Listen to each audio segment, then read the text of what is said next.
There we go. Hello, happy new year. Welcome to another edition of Shoot the Defense, the first of 2018. I'm your host, Stel, and I'm joined once again by Yiannakis, my co-host. I have two special guests. Okay. I keep saying Rod is a special guest, but he's been on here as many times as you. So yeah, Rhodri Giggs is back on. And I've probably been on more times because Jan, he's always off. Yeah. We don't count him sometimes. He counts as half a person, I guess. So yeah, that works out. Happy New Year, lads. Happy New Year. Yeah. Happy New Year. So I've introduced Jan. I've introduced Rhodri. I'm going to introduce Robbie, a gentleman who hasn't been on for a very, very long time. In fact, for those of you who remember Shoot the Defense back in its infancy, Robbie was one of the originals. Robbie was here during the days of Terry the Testicle, which I'm not going to go into. But Robbie, welcome back to the show. How you doing, mate? I'm all right, mate. Happy New Year to you and the rest of the team. I hope everybody's well. I am all right, before you ask. Excellent. Great to hear. Great to hear. Yeah, how was your New Year? Because I've asked the other guys before the show, and I haven't asked you. Yeah, it was very good. Have you seen I've cut my Christmas tree down? You have done already, yeah. I'm quite surprised. Why? Yeah. Why are you surprised? Should be tomorrow. Why should it be tomorrow? Tradition is tomorrow. Tradition for what? Greek tradition. Greek tradition. Right, okay. Now, you see, this year was the first year I had a proper Christmas tree. We've always had artificial trees because, you know, with the pins falling off and everything. I decided, in my infinite wisdom, that I was going to chop the tree down in the house. Yeah, you can imagine what kind of a mess that made. Yeah. Well, because instead of taking the tree out of the house and then cutting the branches off and then putting it in a black bag and then going to the dump, I thought, let me just cut the branches off in the house and then lug it outside and then snap the tree in half and then put it in the green bin, which I managed to do. But my house was like a dead porcupine at the end of it. So you can imagine what kind of a reception I got from the missus when she saw the mess I made. Yeah. Surprised you're still alive? No. Is that like one of those questions you ask your phone? Siri, how do I arrange for a quick divorce? Actually, I've got a better idea. Alexa, how do I arrange a quick divorce? She just ignored me. Typical woman. There you go. Right, let's talk about the football then. Since I just made myself look like a complete fool twice in the space of 5 minutes. Let's start with Robbie's beloved Liverpool FC, who they ground out back-to-back 2-1 victories over Leicester and Burnley. Now, Mo Salah was the hero against Leicester again, should I say, after 2 more goals, adding to the 15 he's already got in the league this season. Meanwhile, at Turf Moor, Ragnar Klavan's winner in injury time extended Liverpool's unbeaten run to 16 games. Yes, that's 1-6. Little man, yes. 2 big wins for Liverpool. It's obviously a busy fixture calendar for them and everyone else. Yep. They're breathing down the necks of United and Chelsea, and they've got 4 wins from the last 5 games. So what do you actually make of their form without being too downhearted, being a United fan and everything? Excellent form. I think you've got to give Klopp credit because he's learned from last year in a sense of he's rotating his team. He's not afraid to leave. I mean, Coutinho was out injured, but he's not afraid to leave him out or Mane out. He's leaving players out so they can be refreshed. And like I said, he's learned a lot from last year and the fact that they had a lot of fatigue issues and a lot of injuries. They're not getting as many injuries this season, Liverpool, to keep players, apart from Mane, but he's gone to the African, where he's gone to Senegal and got injured. He hasn't really got injured playing for Liverpool. So maybe the training regime has probably changed a little bit at Liverpool this season as well. Van Dijk coming in is only going to improve that as well. If Robbie being a Liverpool fan, he's probably excited of what he's watching and the future looks good for Liverpool. I keep saying about Liverpool, they're about 2 or 3 players away of really challenging Man City. I personally believe Liverpool play better football than Man City. Oh yeah, they're more dynamic for me. I like the fact that they just briefly. City play the lovely passing football and whatever. Liverpool just go for your throat. They're just the 3 up front, the football that they play, they're dynamic and as a United fan, it's not nice to watch, but as a neutral, as a football person, they're quite exciting. It is good to watch. Without being too much like a Sun reporter, do you read anything into Mane's body language? Because he didn't seem happy even though he scored. And even at full time, he just barely applauded the fans. I don't know. There was a little spat with Klopp a few weeks back, wasn't it? That they both played it down. So I don't know if there's something there or whatever. Continuation of it. Possibly, Mane throwing a strop or whatever, and this and that. But you can't doubt his quality. He's a fantastic footballer. I mean, United were linked with him before he went to Liverpool, and I personally think we should have got him, to be honest. So, Van Gaal days. Yeah. So I'm quite gutted, but I don't know. So there could be just a little tiff at the moment, and as long as he's still playing well, Klopp will carry on picking him, and yeah, hopefully his form dies down a bit. But we'll see. Rod, Klopp has finally got his man Van Dijk, and it looks like the announcement has given Lovren and Klavan some kind of a kick up the backside, mate. They seem to have stepped it up recently. So why do you think it's actually taken a £75 million signing to get them to finally get it? I guess. Well, sometimes obviously opposition makes you play better. You're going to be out of the team, so that could be one of the reasons. But they're not world class players, but the professional footballers, they've got to learn sooner or later, and obviously try and get better, which they have done. And I agree with Jan that Liverpool are looking really good, and like he says, 2 or 3 players are really, really competing over the season. But we'll just have to wait and see. Fair enough. Now, Rob, I know you've been itching to come on ever since Liverpool started winning under Jurgen Klopp. From a Liverpool's fan perspective, mate, where do you think the team has improved under Klopp? If we're going to be using, I don't know, Brendan Rodgers' almost season as like the barometer. Yeah. Well, to be fair, Jan and Rod have pretty much hit the nail on the head as far as I'm concerned. It's a process. It's a process, right? And like Louis. Yeah. No, yes, but no. We're in the middle of that process. And as Jan said, and Robbie agrees, we're 2 or 3 players away from being a really top-class side. Naby Keita is coming in next season. There's stories about whether we're going to get Goretzka. We're definitely going to lose Emre Can. Van Dijk's arrived. It's funny. Obviously, there has been talk. I know we're going to come on to Jose later on, but it's kind of interesting in a comparison point of view with Brendan Rodgers that Klopp's message to supporters and in the press is very forthright, and he just says what he thinks. Jose currently seems to be saying things not for the supporters or for the sponsors, but aimed directly at the board to make sure he gets some money next week, And Brendan Rodgers was very fond of saying things in the press that were aimed directly at his players. And the supporters kind of never really got what he was, we all remember the Twitter thing. What was it called? The parody account with Brendan. Deluded Brendan or something like that. Deluded Brendan, that was it. Where Liverpool Rod is chuckling there. It was funny, to be fair, it was funny. But still, where Liverpool have improved is Klopp, like all great managers, whether it's Ferguson, Jock Stein, or Clough, whoever you want to mention, all great managers learn quite often by getting things wrong and learning the hard way. And obviously, we have rotated more. That hasn't stopped people on Twitter being very upset that he's rotating, even though they spent most of last year complaining that he didn't rotate. The best microcosm I can give you at the moment is probably Alexander Oxlade-Chamberlain, who's playing fantastically well. He fits the system really, really well. He's playing with a smile on his face. He's performing really well for Liverpool, and it's took him a little bit of time, and he's settled in. And I think that's probably the best example I can give you of where Liverpool are, is that it's going to take time. The difficult thing is that it's not tangible. Until you win a cup, nothing is tangible. And Liverpool have gone far too long without winning any kind of cup. Obviously, we've come very close since deluded Brendan's days. And you find yourself in a situation where another comparison with Manchester United, Liverpool have signed players, and Man United have done this, and both sides have done this over the last 50 years. They arrive at the club, and all of a sudden, you have to win every game. You have to win every game. You've come from Sunderland and, oh, it's all right if you win 2 every month.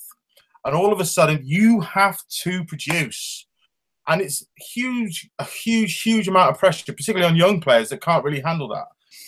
Alberto Moreno is a great example. Everybody thought we were going to get rid of him in the summer. He's worked really, really hard. He's been absolutely fantastic for us until he got injured. We're getting there. We are. Rhodri's right. Jan's right. We are 2 or 3 players away. 2 or 3 players away. Could do with a little bit more bench as well. But God, I'm rambling. We're getting there. We're improving from where we were. Sorry to interrupt, and there's the big question mark over both keepers, so they're going to have to address absolutely, that. Yeah, that's spot on. Trying to identify who that keeper is the hard part, because I don't know who it is. I sit there and I look at all the blogs and the sports blogs and football blogs, and I try and suss out who's going to be a good goalkeeper that fits Premiership football. And I think City have stolen a march this year because that guy, oh God, what's his name? Ederson. Yeah, Ederson has come in and stolen a march on everybody. He can play the ball. He's pretty good in the air. He talks. Liverpool's big problem is Mignolet, might as well be mute. He just doesn't talk. He just doesn't communicate. And Loris Karius looks beautiful.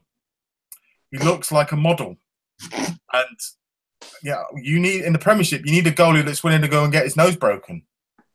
So, finding who that goalie is. I mean, boys, if you've got a name, let me know, because I can't find one.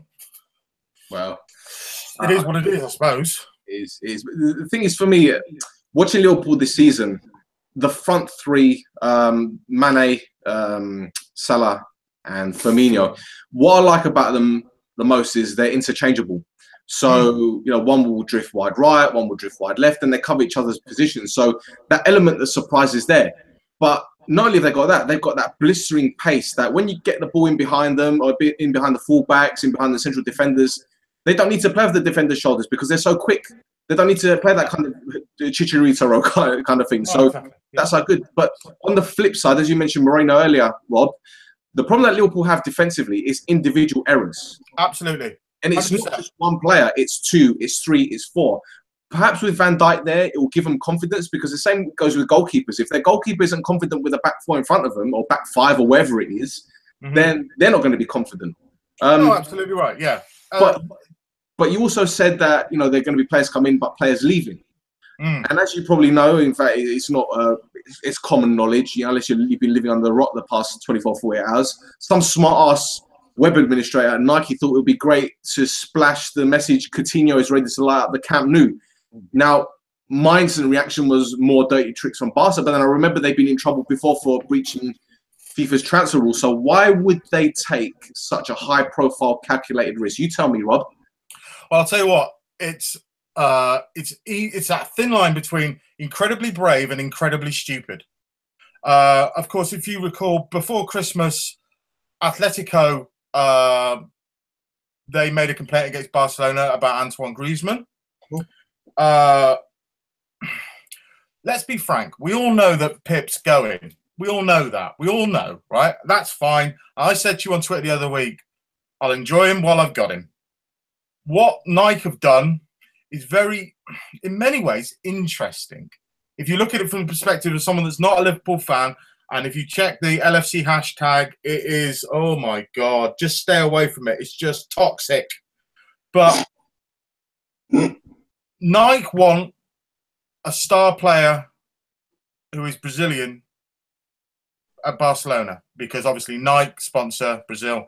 And they want one of these 360-degree players that can promote across all the lines. Obviously, like you think of people like Rooney did it for years, didn't he, for Manchester United and England. We got Pogba doing that for Adidas. Exactly, yes, exactly. So, and I think some people don't realise just how much power Nike and Adidas have. And they have enormous amounts of power. And it's quite sad in many ways that whether Barcelona knew what was going on, I'm going to say that yes, they did, because quite frankly, we know from past experience just how sneaky and sly they are. The chat today, like I'm sure you guys have the same things with Manchester United, boys, that there are 2 or 3 journalists that I implicitly trust. They get things right 95% of the time. And Melissa Reddy from Goal.com briefed this afternoon saying Felipe Coutinho wants to trade LFC for Barcelona. Now, we all know that. We all knew that back in August. Mm-hmm. The Reds are more open to considering his exit than they were in the summer. Well, that shouldn't surprise anybody either, because if this is a huge deal, it's not something you can just sort out over 30 days. They probably have been talking over the course of the last 2 or 3 months anyway. Same with Van Dijk. And they probably will need to for another couple of months. But it's the same thing with Van Dijk then, isn't it? Absolutely. Exactly right. Exactly right. Now, when they put that deal in August, like the add-ons were just so stupid that they must have thought they were just taking the Michael. They really were. It's stuff like it was 81 million up front and 30 odd million in add-ons. But they included stuff like Liverpool would get 5 million if Brazil won the World Cup, and Liverpool would get 10 million if he won the Ballon d'Or, and things like this that are just like they're just ridiculous, no guarantee add-ons. He's going to go, but I think he'll go in the summer, principally because having done a bit of digging around, Barcelona have got a huge problem with their wage bill. They have to get a lot of players off their wage bill before they can start doling out 350 grand a week to Felipe. Is he going to go? Of course he's going to go. I'll miss him. He's been great. He's been playing fantastically well for Liverpool recently. So fair dues to the boy, because that's all you can ever ask him. We had the same thing when it happened with Suarez. They had to get Suarez because they were terrified that they were going to get a ban. It looks like the exact same thing's happening now, insofar as Barcelona are getting a twitchy bum because they think they might be in trouble. Let me ask you this, though, guys, particularly you, Rhodri. How are they going to play Griezmann and Coutinho and Messi and Suarez together? How's that going to work? And Dembele when he comes back. And Dembele, I forgot about him. How are they going to do it? How does that work? How do you play all those players? Well, they'll play Everybody wants the ball all the time. There's lots of ways they can do it. They can play a free. Obviously, Coutinho's number 10, so he'd been behind. So, but you know, it's. I think he'll play midfield, Rhodri. Coutinho. Yeah, he'll play in the 3. Maybe Busquets, Rakitic, and Coutinho. Like I said, there's lots of ways that they can do it. There's lots of ways they could do it. They could even put him out on the left and have him coming in, but that's right. And Messi doing it on the right on the other side. Well, look, let's be honest. Messi ain't going to go on forever. He's what, 31, 32? Yeah. How long has he got left? I mean, he's a fantastic footballer, but how long is he going to be there for? He's not going to be their poster boy forever, is he? Griezmann's still young. Dembele is still young. Coutinho is ultimately being brought in for A, merchandising purposes, and B, to replace Iniesta. The thing is, what I need to ask you, Rod, actually, this is what just popped into my head. If you think about how this whole thing has been done with Nike, is this being done by Nike so that effectively Barcelona don't get the rap for it? Because it wasn't on Barcelona's website, was it? It was on Nike's website. So it's kind of them being a little bit mischievous, and Barcelona can turn around and say, well, hang about, this has got nothing to do with us. Yeah. Not us, as they say. Well, then it's not cats around, is it? Yeah, well, exactly that's happened. But we all know that Barcelona would have been aware of what's going on. They must have been. There's no way they couldn't have been. Oh, well, we know this. We know this. Everyone else knows this. But it's just one of them. They can't prove it. It's just one of them bully cat tactics of these big organisations just doing what they want. We've seen it time and time again with Real Madrid trying to take players in the past. Is this what we like to call vintage Barcelona now? It's tapping up in a different sort, isn't it? Ferguson was doing it for years. Yeah, everyone does it. It's like what's happened with Liverpool and Southampton. Liverpool did it with Southampton. Exactly. Yeah. So didn't Jose Mourinho tap up Ashley Cole as well? Barcelona, a much bigger club than Liverpool, so that they're having it done to them. It goes on. It goes on all around the world. So the simple fact is, money talks. No, what my thoughts of it is, he's obviously had a chat with him in the summer and said, you know, you can go, but give us another year. But this might be Barcelona a night working together, thinking, well, let's get him in. Let's get him now instead of. But you just never know. But yeah, I'd be surprised if they get him now. Though he can't play in the Champions League. They've virtually won La Liga anyway, Barcelona this year. So maybe they could wait until the summer. They might even get him cheaper. You don't know. There's a possibility, but let's be 100% honest. If they do an unveiling now, they better hope he can do kick-ups better than Paulinho. I'll tell them that. But before we move on to the next matter, Robbie, I know Coutinho is on the verge of leaving or could be leaving, but personally, man, I think maybe Liverpool's biggest loss this season or in this window is the first team development coach, Pep Lijnders, who actually he's come today. That's right. Yeah, he's very, very well respected and very well liked, particularly around the club, and he's still a very young coach as well, and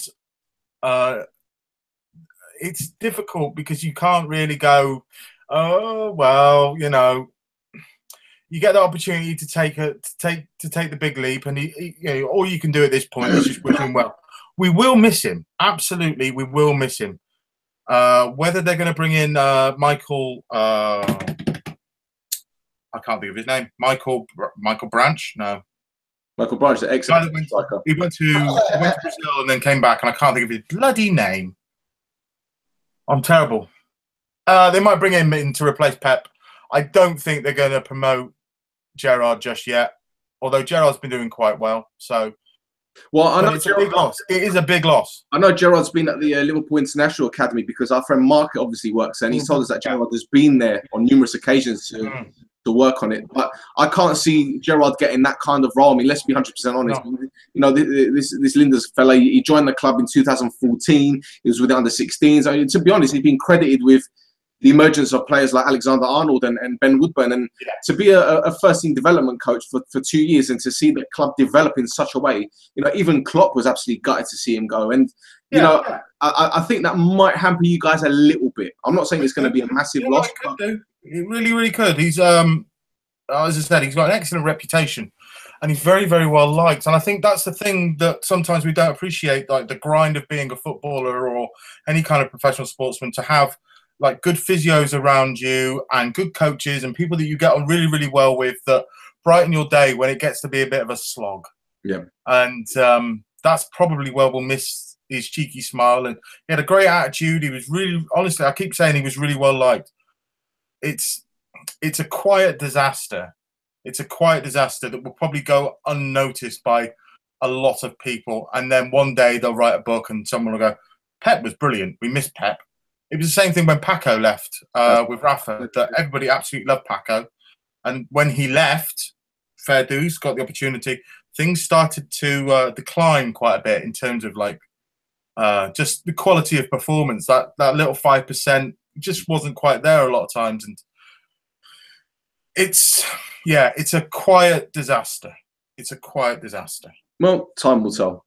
Time will tell.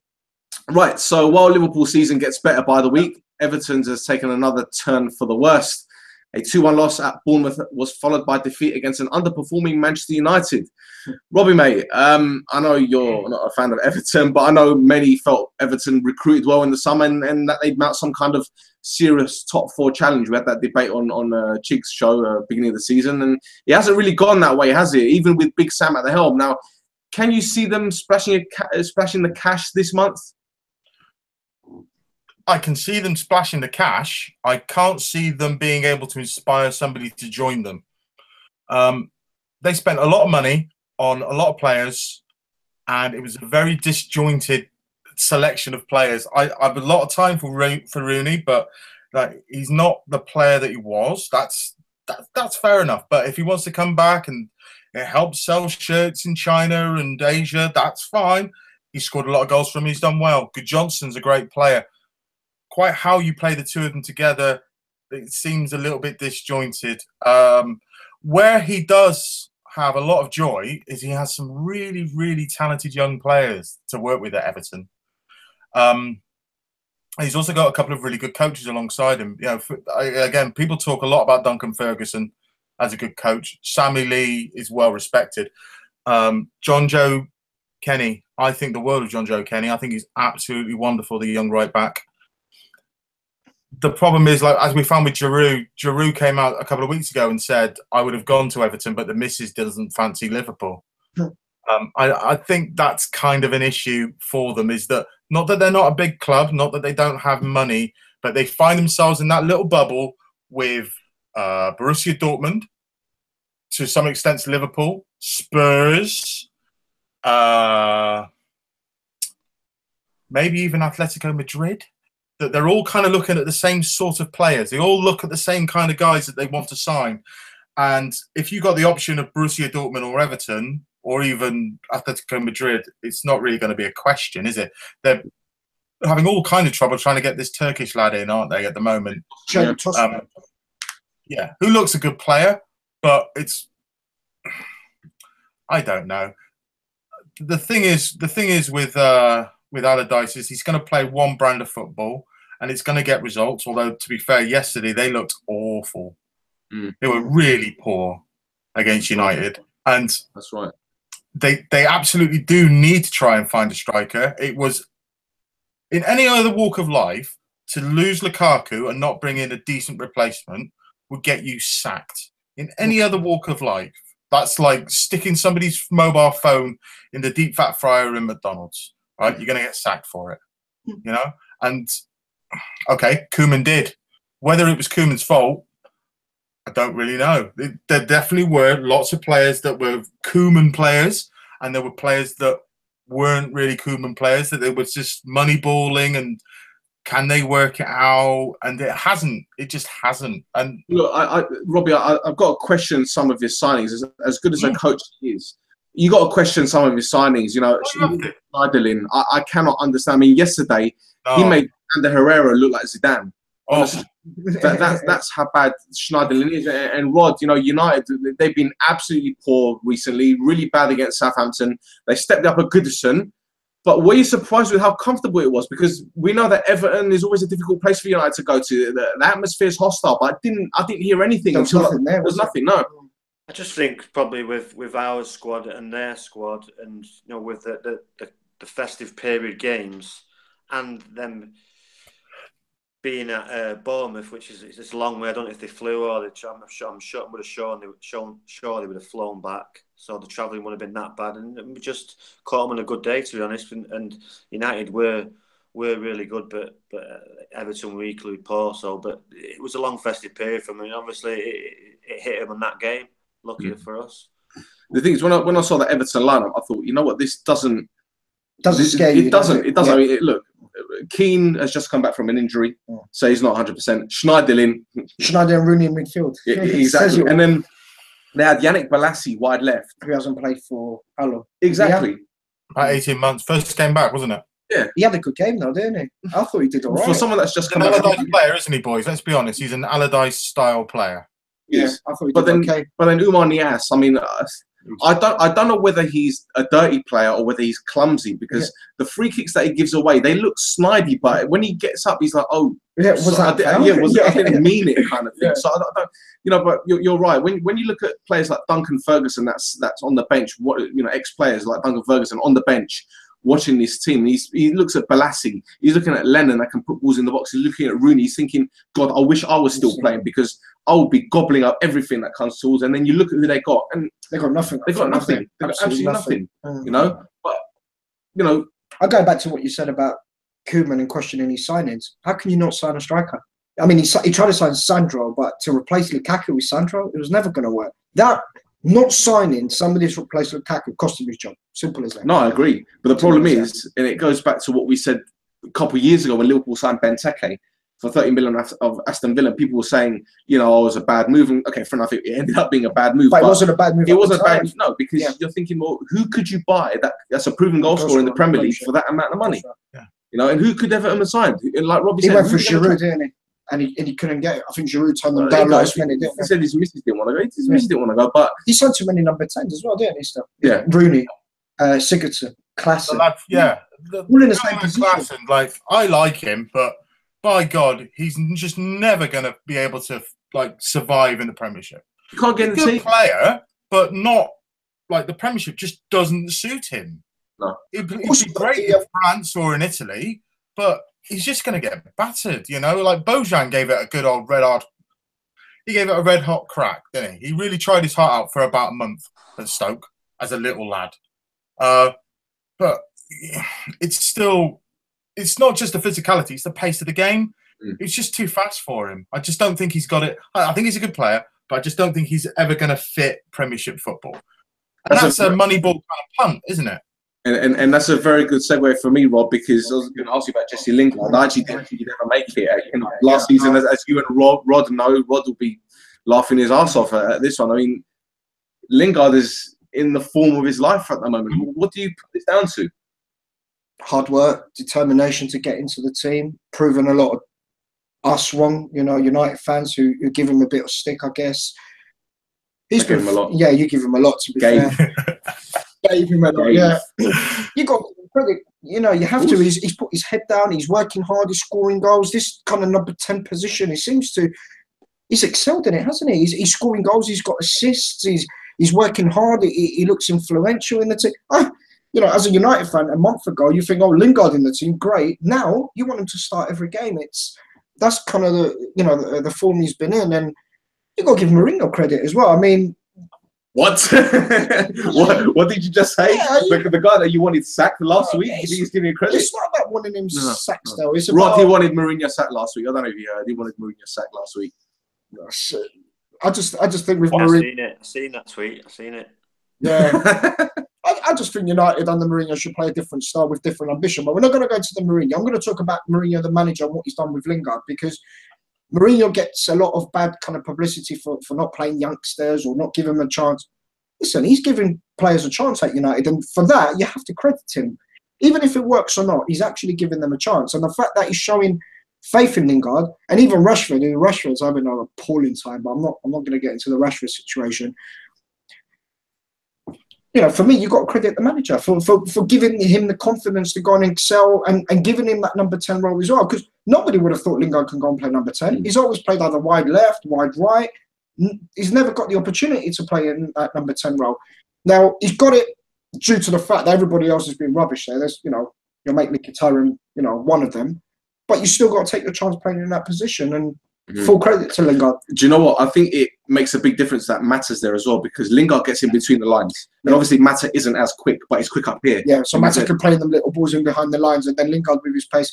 The thing is as well, with Martial and even Rashford, they exchange quite well as well, because they can go and drift and play in different positions, and they've got the understanding. Listen, when United get it right up front, they're not bad. It's just the fact that for me they're just too negative in approaches on the games. But like yesterday, I can't criticise United yesterday. I thought they were brilliant from even in the first half it was 0-0. You know, they were patient, they penetrated, they created chances. A second half, 2 fantastic goals, controlled the whole game at Everton, where, you know, traditionally, you know, Scousers against Manx, it's always hostile. It wasn't there yesterday. United quieted down the crowd. And it was a very, very good United performance yesterday. I was impressed. Yeah, Pogba stepped up in the position, obviously. The position that he's got to play in, exactly. It's just little tweets like that maybe the manager... Listen, you know, who am I to tell Mourinho how to do his job? I don't know, Mourinho's track record and wherever he's gone and this and that. I'm just talking from a United perspective that I believe we should play better football and more attacking. But if United play like they did yesterday, I'll be more than happy. Yeah. I think, can I just chime in? I just wanted to say that the thing about Lingard is I can remember watching Lingard playing for England under 21s. It was the first time I really got to watch him, really.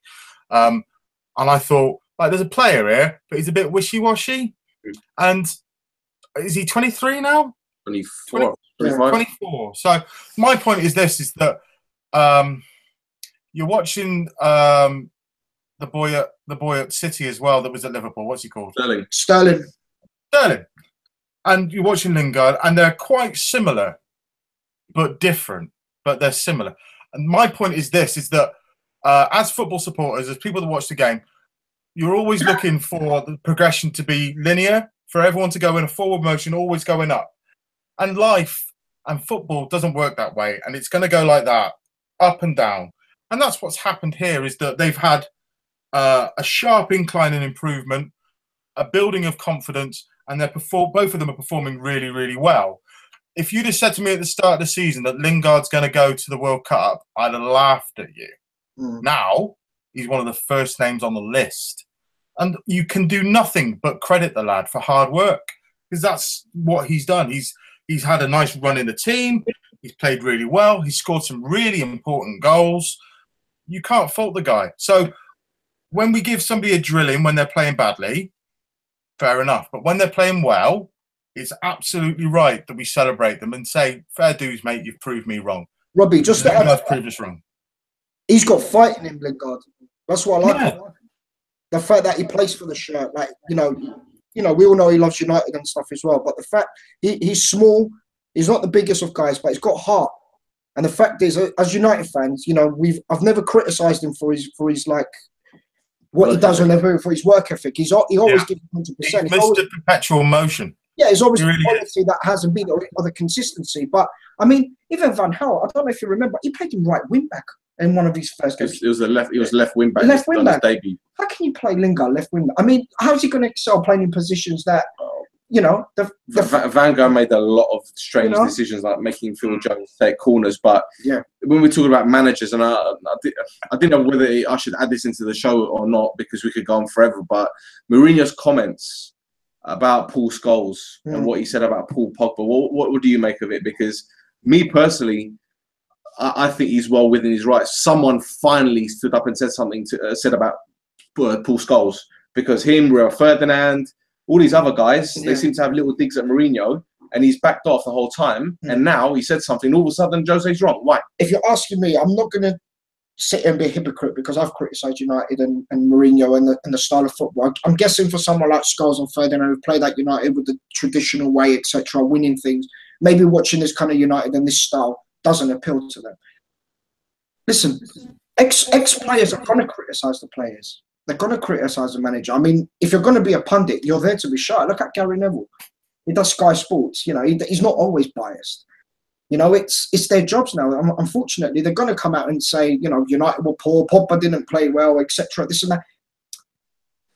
Inside them, what they might want to say and what they say on the telly is two different things. But I think Mourinho's feeling the pressure at United, though, Stel. I really do. I think the fact that he's been there and he's not challenging, and it was supposed to be, you know, one of the aims that he was there in the first. I think the pressure's got to him, and until he gets the players possibly that he wants, and you know what Robbie said, he keeps hinting about he wants the money to build United. He needs the money to build United, and for me, if he's not given that money in the summer, I think he's going. I think he'll walk. I think, yeah. I think 100%. I agree. And the thing is, all of this is a culmination of what's been happening over the years, under the change of management, the poor recruitment, the poor investment in the academy. Yeah. And for Mourinho to come out to say what he did against about Paul Scholes, I think it's taken balls. Of course. It's taken balls. Yeah, it has done. Rod, I know you read a tweet earlier about Paul Scholes. You made a comment about it. What do you make of it? Because for me personally, I've seen Rio try and throw managers under the bus. I've seen Scholes do it.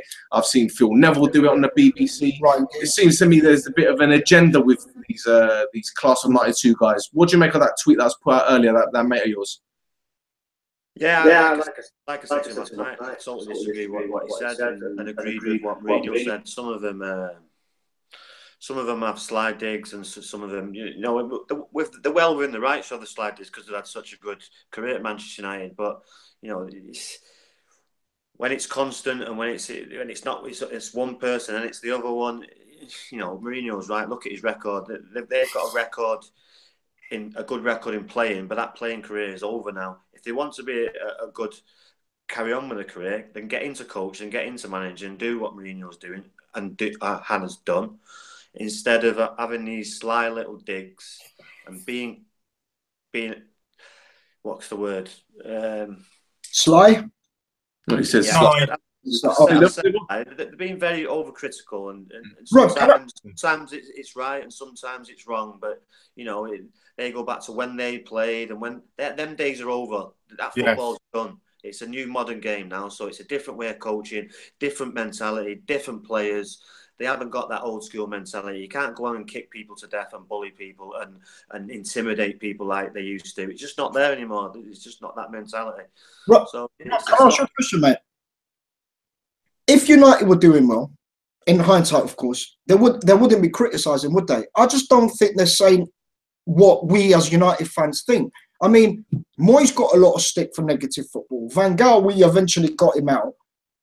Mourinho's not doing any better in a sense of. But these negative pundits who are commenting, were involved in David Moyes' reign. They were coaching in Manchester United. And no, I agree. They're going about criticising one of the most successful managers that the Premier League that we've seen in Jose Mourinho is just a bit over the top. And if you want to do something about it, get on the training pitch and be a coach. Don't take the easy option and being a pundit. That's easy. Get on the coach and get on the training field and do it. Gary Neville tried it. That's why he's back to pundit, because he was no good. But he's a good pundit. Yeah. But as a coaching, we've seen how that went. That's why. No, I agree, mate. But what I'm saying, if United's results were a lot better, if they were challenging, if they were. I still think they would have sly digs saying, "Yeah, it's good football." Yeah, but I still think they'd have their sly little digs saying, "It's not the football that Manchester United expects here." Yeah, I agree. I really do believe that. I don't know if they were winning, because I think they're used to a way of playing the Manchester United way.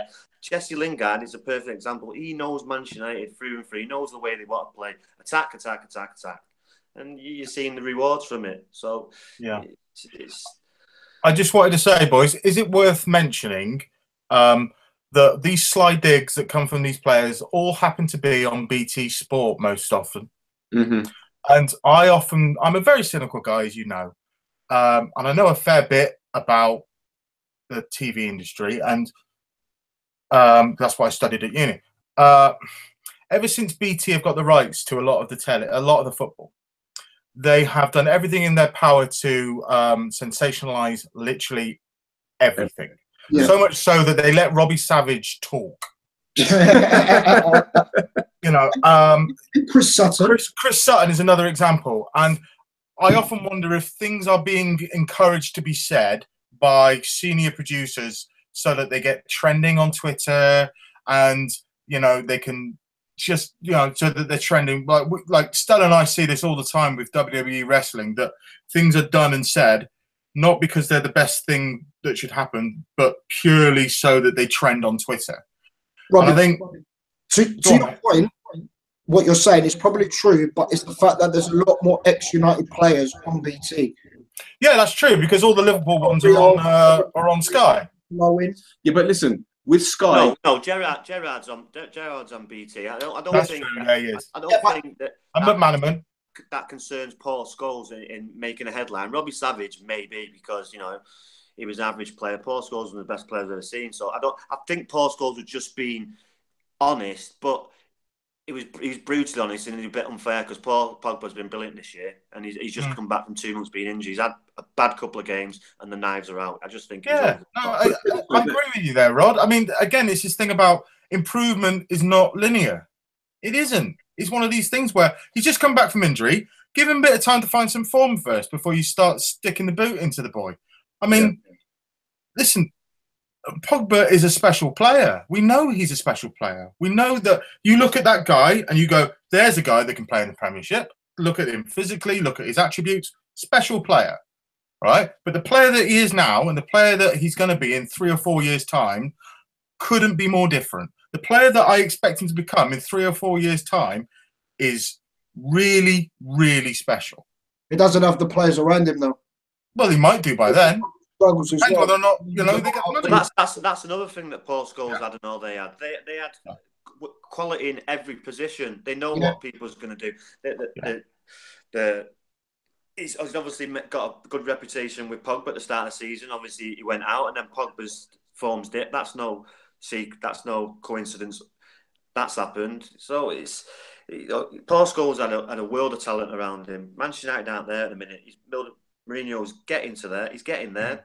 It's going to take obviously a little bit more time because obviously City are doing so well, but they're not going to play like that forever. I can truly believe that. And we will catch them up, but it's just going to take obviously a little bit of time. It just really annoys me when these so-called United pundits have a sly dig, and I know Paul Scholes. He's not making a headline. He's just being honest, and sometimes he's just a bit brutal honest and a bit over the top for me. That's all. Yeah. Rod, for me, there's always this very cynical side and a very skeptical side, and I always think that a lot of these guys have got an agenda for whatever reason. And then I look at all these coaches that Sir Alex Ferguson has got, like, he's like a little puppeteer, isn't he? He's got all these people under his, tied up and everything. And I'm looking at people that he wanted to achieve great things in football. I look at Stephen McClaren, didn't do too much in management. Right. I look at not Brian Kidd. I'm looking at Mike Phelan that was sacked at Hull. I'm looking at Rennie Moulenstein who was sacked at Fulham. I'm looking at Gary Neville, as you mentioned. I'm looking at Phil Neville who went to coach and he didn't do too much. Look at Roy Keane. He did nothing as a coach. So, then I see like the likes of Paul Scholes and Nicky Butt is the only one that's really doing anything with that. Is that academy? Exactly, yeah. Academy. You see he's doing something. Why are these people having a dig at these United players? They want the club to do well, but they're not going to do well if you're constantly digging at these players. I don't remember Phil Thompson having digs at Liverpool players. I don't remember Mick Quinn having digs at Liverpool players. I don't see McManaman. I don't see. If I can just chime in, I remember near the end with Houllier, almost every former Liverpool player was having a massive dig at Gerard Houllier. And that, remembering that he just had a heart attack 18 months beforehand. And Ronnie Whelan and Aldridge and people like that were absolutely vicious. Vicious. And I kind of hope that's not going that way. I don't think it is going that way with United. But I will say this. There was a thing that I saw last night when I was watching the game, and a fan beckoned Jose over for a selfie. And Jose chimed in, went in, leant in like that. Blank expression on his face. He doesn't look like he's having fun. And this is his dream job. And he doesn't look like he's enjoying it. And that, whether you like Jose or not, that's tragic for anybody. You wouldn't wish that on anybody. He doesn't look like he's having a good time. I don't believe it. I don't believe it's his dream job. If it's his dream job, you'd have all your family living in one place. His family's 200 miles away. I don't. That's true. It's his dream job. Obviously, it is his dream job, but it's not his dream situation because his wife living 200 miles on the road and he's on his own and living in a hotel. That can't be. That's 100% correct, Rod. I think that again, like where we see people like footballers and football managers as celebrities and. They are people. He does miss his family. We have to try and respect that and take that into consideration. So, lesson learned. I've thought that one through, and I think you're right. I agree with you. But no, in my opinion, it's his dream job because Manchester United is the biggest club in the world, and Mourinho's all about me. But do you agree that he doesn't really look like he's having a? Because of Manchester United. Pardon? Yeah, but do you agree that he doesn't look like he's in a great, shape of mind at the moment? He's not. He's not. I'd be the same because he's second in the league. He wants to be number one. He's a winner. So I wouldn't be happy either. But he's a winner. He wants to be number one, and he's not. And it's obviously frustrating. And he's not happy about it. Is it also the fact that it's City above you? Does that play into it as well? I'd be more annoyed if it was Liverpool or Chelsea. I mean, from like a neutral's point of view, I remember watching all that kicking off between Jose and Pep when they were at Real Madrid and Barcelona. And honestly, I really don't want that kind of stuff happening here. I just found it all a bit crass. I think we need it. I think Pep Guardiola was too experienced for that, and I think they've been all again. I don't think that would happen. Yeah, I don't think he'd be intimidated quite so much this time. I mean, I just think the problem at United is upstairs. We know that. That's where the problem lies at United. Anyway, right, speaking of problems upstairs, Newcastle, they may be without a home win in the league since October, but their 1-0 victory against Stoke at the Britannia was the first time they've won back-to-back away from home in the Premier League since 2014. Now, Rod, Newcastle, they hadn't scored in 4 out of their previous 5 games, although their pace on the counter-attack was always going to cause problems for Stoke. Now, Benitez surely deserves a lot more credit for keeping the Geordies away from the relegation zone. That's what they got, and the lack of resources as well. Have we lost him? Rod? Hello? Got to get high. He's gone for a drink, hasn't he? He's going to get a beer. He's gone for a Hollands pie. I can hear you go on. There he is. So, Benitez, do you think he deserves a lot more credit for the way that Newcastle have been playing at the moment, especially he's keeping them up the relegation zone and he hasn't got many resources, has he? Yeah, we talked about this recently about Rafa Benitez. He's managed Real Madrid and he's won Champions League at Liverpool. He's a world-class manager.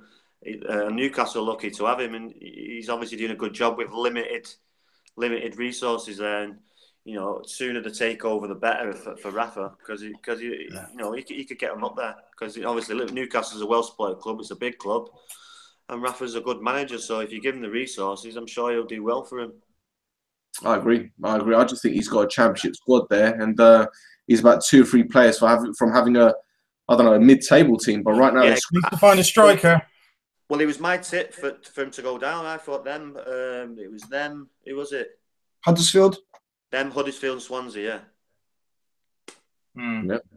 Well, they've got Luton on Saturday in the cup, and I think if they had I don't think Rafa's somebody that learned the hard way about the FA Cup. If you remember when Bolton beat Liverpool, I think they've got Luton at home. I think a nice cup run would do them a world of good, and I think that any kind of trophy would be wonderful for them. But by God, do they need to find some goals from somewhere? It's not just Everton looking for a striker, is it? Let's be honest. Exactly. They're going to take a punt on Danny Ings from Liverpool, by the sounds of things. That could work well. Which is great. I wish the boy all the best. That's right. And mate, 3 draws, 2 losses for Burnley in the last 5 games. They're only 4 points ahead of Leicester now. Do you think the Wolves have come off, or are they just missing too many key players?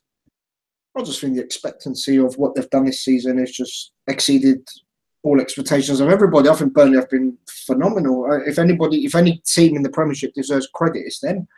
Again, if you want to talk about limited resources, the players that they lost in the summer, what they've recruited and what they're doing, it's phenomenal. Sean Dyche deserves a lot of credit for what he's done at Burnley. I mean, it's come to a point now where we expect Burnley to start, winning instead of we're questioning if they're drawing or losing a game now. That's how far we kind of respect Burnley. They got a good point at United. They were 2-0 up. They could have won the game.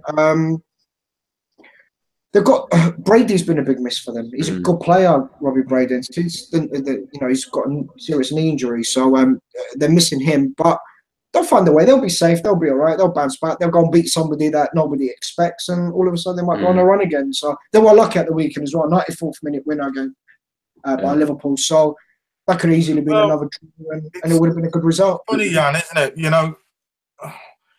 Late goals have a way of working themselves out, don't they? That Burnley have scored late goals a lot this season, and sooner or later someone's going to score a late one on them. But they've been, I was thoroughly impressed when I watched them yesterday. Nobody goes to Turf Moor and gets an easy ride of things. And Dyche is really, really good at setting up your team, and he does this great thing with his midfield where you sort of sit there and go like, just go a little bit forward more. They're giving you that little bit of space, and they're just trying to lull you into a false sense of security, and then they just whip. You think you've got a one-on-one, and all of a sudden there's 3 of them around you. The work rate of those lads is absolutely superb. Superb. And you can't, as a football supporter, what can you ever ask? Then lads that work hard. With Burnley, Rob, is that, forget the whole working hard thing. They do the basics well. Yes. And by that I mean, if they're going to punt the ball long, they'll play the channel and get someone's run after it. It's just that they'll win the first ball, and then if they don't, then they'll do their best to win the second. Again, it's just the basics. Which a lot of the big teams, really, apart from City, I'd say, aren't doing well. And I think that's probably why they're getting a lot of last-minute goals, because they're just consistently just going for it. Right, it's I've been reading a lot at the moment about the All Blacks, and I've been doing loads of stuff about sports psychology to help my brother. But the All Blacks are the best rugby team in the world, not because they have all the skill in the world, but literally because they do the basics better than anybody else. And that's what Burnley are doing. And all right, they're a very well-run club as well, off the pitch as well. I think that's really admirable. They put a lot of money into their academy, and it's doing really, really well. And every once in a while they get a little gem from Man United, as we've seen. But I'll ask you this one very quickly, just as a side note. Would you take Ben Mee to the World Cup? Because I would. Not without that's me. And I'm anybody's for a defender that can defend. And Ben Mee's the best example I can think of at the moment. I think he's been superb. If England are relying on Chris Smalling and and Gary Cahill, then take whoever you want, mate. Honestly, take whoever you want. Stel, sorry, going back to what you asked me. If you think about Burnley, about New Year's, back to that, they've lost 3 points in the 93rd minute in 2 games. if you think about it. Yeah. You know, United, Lingard last minute or 92nd minute, and then Clement getting the I win. was at that game. I watched the first 50, 60 minutes, and Manchester United absolutely battered them, but they were 2-0 up. Yeah. They were so well drilled. Yeah. But in the last 10, 15 minutes, that's why I'm not surprised what Jan's just said there. The last 10, 15 minutes, literally every single player was on the feet. Mm-hmm. They were just knackered. Yeah. And it's obviously just catching up with it at the end of games, and that's why they're losing. Obviously, the lack of players they're injured, and it's just catching up with them in the last 10 minutes. The thin squad must be a thin squad. Lack concentration at the end. Yeah. Rob, interesting. I consciously thought about it. Thought they actually look on the feet, and they look knackered, but they still kept on going. And obviously, but United got 2 back. Right, that's right. And Rob, interesting one is Swansea chairman Hugh Jenkins said he's actually prepared to quit the club after accepting responsibility for their position, something I'd never expect from a chairman. Now, he also admitted his regret for not pursuing a deal to bring Brendan Rodgers back in the summer. Now, surely this not only undermines Paul Clement, who did a fairly decent job back in the last season, but also heaps pressure on new boss Carlos Carvalhal. Yeah, it's an unusual statement. I think it's kind of designed to say it's not Carlos's fault if we go down. It's not Paul's fault if we go down. It's my fault. And I think that's all well and good saying something like that when you are walking away from the club in the summer anyway, and you've made a lot of money selling the club to new American owners. I suppose it's kind of like a bit of a Judas statement insofar as he feels guilty. He's took his silver and now he's off ski. The thing about it is like when you say things like bringing Brendan Rodgers back, firstly, we all know the golden rule. You never go back. It doesn't work. But it's a statement that somebody at Swansea would go, oh, I like the sound of that. Oh, that sounds like a really good idea. But he could have said Michael Laudrup. And somebody would have gone, oh, I like the sound of that. That sounds like a good idea. I really like Paul Clement. If I was Arsene Wenger, I would be bringing him in as a coach alongside Bald right now. I think he's a great coach. Is he a manager? Probably not. They have got serious problems. They've sold, again, this is a side that sold their 2 best players and haven't replaced them. Good Johnson scored a lot of goals for them, particularly from set pieces. Llorente chimed in with not a lot of goals, but important goals. Goals that got them wins, goals that got them draws. Look, they're going down, and it looks bad, and it's a shame, and they will probably bounce back. But the one thing you have to admire is they've always tried to employ managers about that culture and that brand of football. They want to play positive football. As soon as Pulis lost his job, everybody said, oh, he'll go to Swansea. And Swansea didn't do that. And in many ways, that's kind of admirable from like a moral point of view. Whether that's going to save them, it probably isn't. It probably isn't.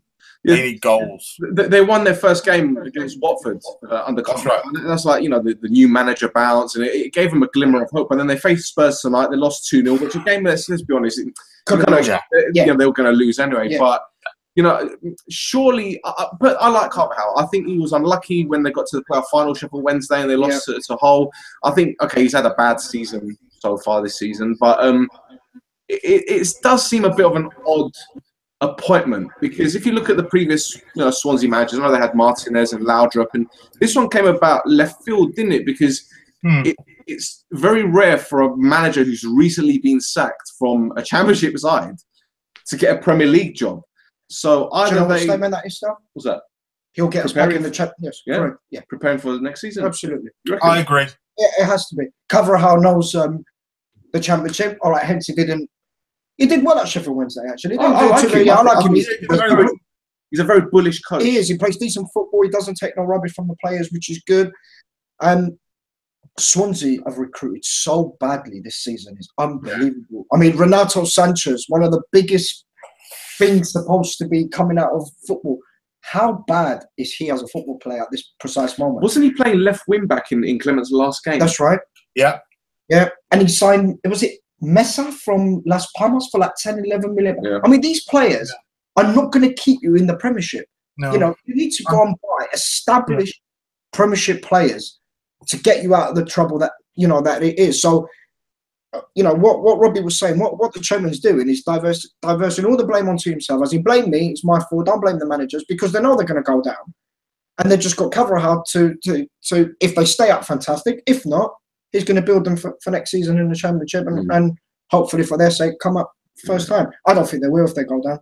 I don't think you'll see Swansea. Yeah, yeah, absolutely. It'll take a long while. Right. In other news, was that Rod? Sorry, man. Good riddance too.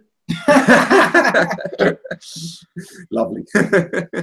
Right, in other news, Diego Costa was officially unveiled as Atletico Madrid and told the press he's in better shape and is ready to help the team score goals. Now, Rob, Barcelona, 9 points clear of Atletico Madrid. Can you see this transfer being significant in any way? Not really, no. What about Europa League? They're in the Europa League? Yeah, that's what I was about to say. Not in terms of them winning the league, no. The Europa League, it's a very interesting signing. They are, the thing about Atleti is you know what you're going to get, and then you've got to stop them. And of course, he's going back to a club that he knows. He's as a person and a personality, he seems to represent like the way that they play football and their attitude to football perfectly, really. You know, that he's aggressive, he's a bit of a beast, he's a bit of a bad sod sometimes, and you know, he's just gnarly and a bit of a grok that you can't really handle. I still expect him to be able to go back to La Liga and just bully people. So maybe, but I don't see Barcelona dropping any points, really. So in that respect, yes, you look to the Europa League, excuse me, and that's where you think that he's a player that can make a big difference. You know, as we saw last year with Zlatan last year in the Europa League for United was wonderful. You know, absolutely wonderful. Admittedly, once you beat Anderlecht, it looked like you were going to win the cup. But that kind of character that's been there and done it, great player. Terrible attitude. What are you going to do? He got what he wanted in the end. He got home. Yeah, goes on me. Was it like a false statement by someone of Atletico Madrid or Diego Costa? They said, "Oh, he's back and he's going to help us in the Champions League," and Atletico are not in the Champions League. I don't know if anyone read it or not. Must have been someone from Nike doing it. Nike, yeah, it was on the Nike website, yeah. Yeah, so that was quite funny. Atletico Madrid, no lo sé. Champions League. Right, Inter drew 0-0 against Lazio, though it could have been far worse for Spalletti's man had VAR not taken centre stage and saved the day. Now, Lazio were awarded a penalty for handball before the decision was reversed. Now, Simone Inzaghi, the Lazio manager, criticised the system, saying, "It takes the excitement out of the game. Players don't hug each other anymore. Instead, they look straight towards the referee." Whatever floats your boat, mate. We know you're not a fan of VAR, as you've told us time and time again. But personally, I think it's a bit pathetic reason to be against it. I mean, isn't that sour grapes a bit? No, I want to hug Inzaghi for saying that. I agree. I've been saying this for a while. Everyone keeps talking about the VAR and it's going to, you know, decisions. We were talking about contentious Arsenal decision, and it takes the excitement out of football. He's absolutely right. You don't know whether you're going to celebrate a goal these days because you're going wild with the fans. All of a sudden, he blows the whistle. He goes and watches the telly for 5 minutes. No goal, offside. What's the point? All right, he's got the decision right. Yeah. It kills football. It kills football. No, Jan. Honestly, I couldn't agree with you. I couldn't disagree with you more. Couldn't disagree. Oh, disagree? No, listen. There's two things. I think. Sit down. You don't have a valid point. You do have a valid point. There's two serious problems that I have, and I think it chimes in with what you're saying. I watch a lot of cricket. I watch a lot of rugby. Yeah. I have seen rugby games decided in the dying seconds by these sort of things. And the television loves it. It builds jeopardy, gets people all excited. It comes up on the big screen, and it's like, yay! It's a different game, Robbie. Football is an entertaining, fast sport where incidents happen. Yeah, of course it's a different game. But television is still television. Okay. Television is still television. What concerns me the most is this, is that I'm of the opinion that somebody at FIFA shares your opinion, doesn't like it, doesn't want it. And if they don't get the way that they handle it correct, that will be the undoing of it. They have to do what they do in cricket, where the commentators have to be completely silent. The stadium announcer has to tell the supporters in the ground what is going on, what is being checked quickly, and whoever's the referee that's sorting out the situation has to talk you through what they're looking for. In cricket, over the course of the last couple of years, they've done it really well, right?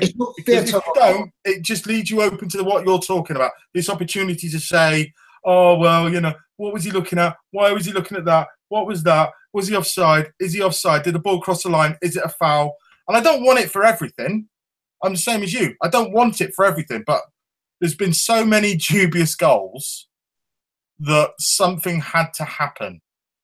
My concern is that because everything is television is more important than you and I as supporters, right? I don't like saying that, but unfortunately it's the truth. TV is more important than you and me. And they are much more concerned about something looking a lot more exciting on the telly than they are about whether or not you and I are annoyed. Let's put it that way. Whether or not, honestly, I've sat in stadiums and watched it happen in rugby games where people, they know they've gone to the TMO and they have no idea why. They have no idea why. So unless they get that element right from the off, it really could head for disaster. It really could. The only thing I've got to say about that, Rob, is when it comes to dubious decisions, like, for example, the handball, we saw the Arsenal one the other day. Do you think it would have been given had it not been for VAR? So if VAR was there anyway, would they have given that penalty? Because it was a very dubious decision. It was one of those, was it ball to hand? Was it... I don't think But you've seen them given, haven't you? You have seen them given. Yeah. This That's definitely one. That for me, that's definitely one that would have been overturned. That was a joke. Yeah. Exactly, because I'm sitting there thinking, has the handball rule changed? Because you got the whole, before it was ball to hand, and then it was whether it was intentional. I mean, Chambers had his arm across his body, so it was. But he made a slight movement as well, didn't he? But see, that's the thing. Well, it depends. How did you know? Well, that's no. Answer my question. How did you know that he made a slight movement? Moving his no. How did you know? When you first saw it, did you see him make the slight movement? No. But you saw it in the replay? Yeah. Right. But the referee only gets one chance to see it. Now, when they have VAR, he would have seen that. Yeah, but you could still give it. He might still look at it and go, yeah, I'm still right, it's a pen. You know, like us, there's four of us here talking about that incident. I might think it's a pen. You three might not. But I could be the referee watching VAR. Yeah, that's the thing. That is the point. Yeah. One second, mate. So what is the point then, for me, having a referee in a game, managing all the decisions, if you're going to watch the telly, watching every incident, tell him, Stel, that's a pen, mate, I need you to review it. You might as well stop every incident. You can have a contentious corner that will lead to a goal in the 93rd minute, and they might go, oh, that wasn't a corner, actually. What do? Do you go back and watch the telly again because it wasn't a corner? No, but listen, there's different ways you can do it. You can have 2 challenges per game. Yeah, like they do in the NFL. That's right, Rod. Doing it every 2 minutes, the manager says, no, you need to have a look at that again. All right, but what happens, Rod? If you use your 2 challenges during the game, and in the 93rd minute in the Champions League final, he's gone out for handball, clear as a pen, but he's got no challenges to appeal it. It's what they do in cricket, man. You run out, you run out. It work like that. Okay. For me, maybe call me old-fashioned, even though I'm not old, but this is what we talk about as lads, as females, about the football. You get together with your mates and you go, that's never a pen. You're going, yes. But you're still going to get them decisions. You get them in rugby where you're saying that was definitely not a try, but he's given a try. You still get them decisions, believe it or not. You still get them. It's just... Yeah, they don't get it right 100% of the time. They really don't. I agree with Inzaghi. I'm sorry, lads. But you've just said it. For me, you've just said it yourself. You're old-fashioned. The game's moving on. You need to move on with the time. Yes. Yeah, but maybe I won't enjoy football as much. Put it this way, right? How many games have you watched in Europe this season, like Serie A, La Liga, Bundesliga? Bundesliga and Serie A, they both got VR. How many games do you think you've watched roughly? A lot. A lot. Okay, so and how many of those games have had decisions that VAR has been used? A lot, especially in Germany. Right. Okay. How many times have you seen a decision go, and then they go to the VAR? The referee gives a penalty when it wasn't given originally. Yeah. And then the team that conceded the penalty start complaining to the referee about giving a penalty. Happened in Germany, didn't it? It happens all the time. Germany, a couple of weeks ago. Whenever a decision goes against the team that the VAR's for, yeah, the players go mad. They're like, well, the decision's there, the VAR's there. That's the whole point. So why they're looking at it on a big screen, and they just can't see it. They refuse to see it. It doesn't make sense. Really contentious issue. It really, really is. But I mean, Jan's got a good point. At some point, you've got to have that opportunity to have that discussion. Talk sports still need people to phone in and complain about stuff, don't they? Well, look, put it this way. At the end of the day, it's a new thing that's going to be brought to the game. We're going to have 5, 6, 7 years of people complaining about this and that, and then we'll just get used to it. We got used to the back pass rule. We got used to this. Well, we haven't got used to the offside rule yet because they keep constantly changing it. But as Rod said, the game's evolving, and we've just. We're constantly getting used to bad referees, so we'll just get. But only again tonight. Only in this country, the Italian refereeing is phenomenal for me. Yeah. Well, the refereeing, it's for being a professional referee. Some of them are so arrogant and so bad. It is untrue. Mike Dean is just an absolute. It's just a joke. So is Michael. Rod, can I ask you a question? Because this is something that I find really curious. That most of these referees are earning about 70 grand a year, and I often wonder whether or not they're recruiting in the wrong places, and whether or not they should be looking at footballers from the first and second division to move into refereeing like they do in cricket, like they do in rugby. They'll learn they played the game at a good level. They understand the game a hell of a lot better than most referees do. They're already physically fit and they understand the game. And I just wonder whether or not we're missing a trick in not offering this opportunity to players that are retiring to become referees for the next sort of 10 or 15 years. You put it on mute, Rod. You mute your mic. We can't hear you, Rod. Rod, you mute. I just don't think you'll find the players willing to do it. No, it's just to get so much abuse, especially at starting off. I just don't think they'll be able to tolerate it. I think some of them have started, but they just end up just walking out because they won't be able to tolerate the abuse. They'll be biased as well, Rod, won't they? Pardon? They'll be biased as well. Imagine Gerrard going to referee at Old Trafford. No, but exactly. Referees aren't allowed to do that. They've got to be within a certain catchment. They can't referee what about if it's a big game, United against, I don't know, Arsenal, I think. Well, then they'll get someone from Cornwall to referee it. Do you know what I mean? There's always... I don't know. I just think there's a big problem with refereeing. I agree with you. The Italian refs, I think, are far superior. And I just think that we need to try and investigate a way of improving the standard. We know it's really hard. I'm not going to sit here and pretend like it's not a really difficult job, because it is. But I just wonder whether or not it's another problem where we're not sort of future-proofing ourselves for something that's going to happen in the next 5 or 6 years. It's a bit like HMV not realising that the internet's going to take all their business, Well, look, you mentioned former footballers. Whenever I hear that former footballers possibly going into refereeing, Tony Philliskirk, do you remember him? Played for Oldham back in the day.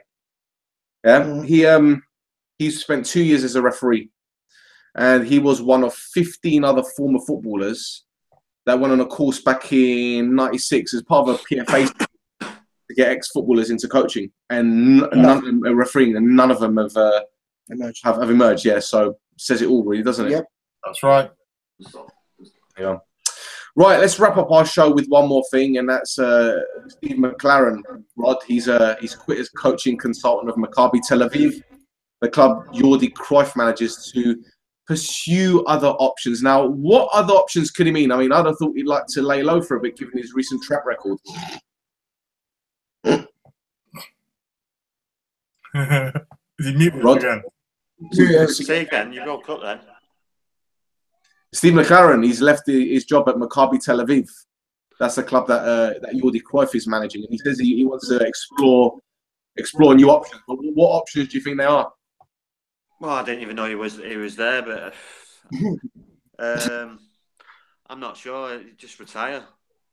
He was a coaching consultant, whether that is. But I think he's been linked to the Sheffield Wednesday job, which could be a bit of a strange one there. No, I'm just being Joe over there. You mentioned Steve McClaren before about that not being a good coach, a good manager. He's gone to Holland and won the league, so that was no mean feat, and he did an okay job at Middlesbrough. I remember him beating United a couple of times. So it's just one roundabout for these coaches and managers. And it depends what he wants to do, because he's got the credentials and the CV for it. Just obviously, yes, Sheffield Wednesday would be a good fit for him. I thought it'd work out for him at Derby, but obviously it didn't work out for him. So, but yeah, these coaching or doing these roles in Tel Aviv or Vietnam or wherever these places are, I don't see benefits from it, to be honest. It's just about money. Do you think the game has changed since he was at his peak, Rod? Because, I mean, you mentioned him winning the league with 20 in the Eredivisie, but he hasn't really done anything since. He went to Germany with Wolfsburg. He failed. He was where was he? He was at Derby. Where else was he? Nottingham Forest. There's a couple more clubs in England, and he hasn't really moved on. I think that England job kind of was a kick in the balls to the guy, and I think he's more of he should be taking more of a consultancy role, like what he did at Maccabi, as opposed to being in the front line. Yeah, like I say, mate, it's a difficult one. He's never really got a spot down and done a really, really, really good job. I've been there 2 or 3 years and moved on. So, it's just a merry-go-round for him at the minute. But like I say, you see these managers. How's Alan Pardew got a Premiership manager's job? He won about 3 games for Crystal Palace in a year, yet he gets a Premiership job. So who knows? You'll probably end up a Premiership job. Who knows? The way this world's going. It was the FA Cup final dance that got him the job. That's his audition. Yeah. I wouldn't be surprised if he gets a Wednesday job. Who? McClaren. It's a good shout. Yeah, good one. Yeah. Right, that's it for this evening, guys. Thank you ever so much for your time. Thanks for joining us. Robbie, thank you for coming back on, mate. It's been a while. Oh, it's been a pleasure, boys. I've really enjoyed it. It's been lovely. One last thing before I go. Preston North End's Kevin O'Connor, my dad's team, Preston North End. I've just seen this on the news. £1 million this evening on the Irish lottery. Oh, really? Yeah. He won it. Yeah, his uncle bought him a ticket, or his grandfather bought him a ticket as a Christmas present. Yeah. And, I just wanted to say congratulations to him. I was wondering whether or not he'd be willing to spend it on some players for Preston. He doesn't want to, so... Anyway, yeah. That's Robbie Richmond on the Twitter. ROBBY. I'm annoying, by the way. Fair warning. Don't worry. It's all good. You should follow him. Rod. Rod James Giggs. I don't ask for managers to leave after 2 minutes. I'm a good sport.